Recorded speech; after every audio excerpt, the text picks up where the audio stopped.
மச்சான் பெட்ரோல் கையில போட்டா எரியுமாடா? பெட்ரோலா? இல்லையா மச்சான், எரியாது. பெட்ரோல்ல ஹெவியாக வாசம் வருமா? இல்லை மச்சான், அப்படிலாம் வராது. மச்சான் பெட்ரோல்ல சடனா காத்துல கீது பத்துச்சுன்னா பத்திக்குமோ? இல்லையா மச்சான்? சரி, ஏன் இவ்வளவு விஷயம் கேட்குற? தெரிஞ்சுக்கலாம் தான். தெரிஞ்சுக்கலாமா?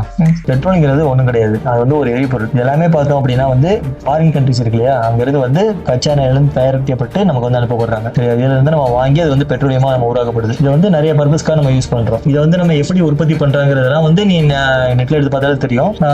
அதே மாதிரி வந்து நம்ம பைக்ல யூஸ் பண்ற எல்லாமே பார்த்தேன் அப்படின்னா இதை பேஸ் பண்ணி தான் வருது, பெட்ரோலியம் சொல்லுவாங்க. இதுக்கான கோர்ஸுமே இருக்கு, 4 வருஷம் படிப்புமே இருக்கு. இதை பத்தி தெரிஞ்சுக்கணும் அப்படின்னா நான் கீழே நம்பர் கொடுக்குறேன், கால் பண்ணி கேட்டு தெரிஞ்சுக்கோ. அவங்க டீட்டெயிலாக இந்த கோர்ஸ் எங்கெங்கெல்லாம் படிக்கலாம் அப்படிங்கிறத சொல்லுவாங்க. சரியா? இவ்வளவு விஷயத்தை சொல்றீங்களே, யாருன்னு நீங்க?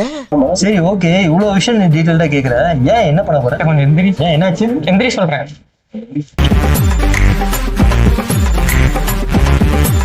எங்க போற? வண்டி பார்த்து நம்பி பெட்ரோல் மட்டும் தெரியிட்டு வந்துடுறேன். பெட்ரோல் சேர்த்த போறியா? திருடனா?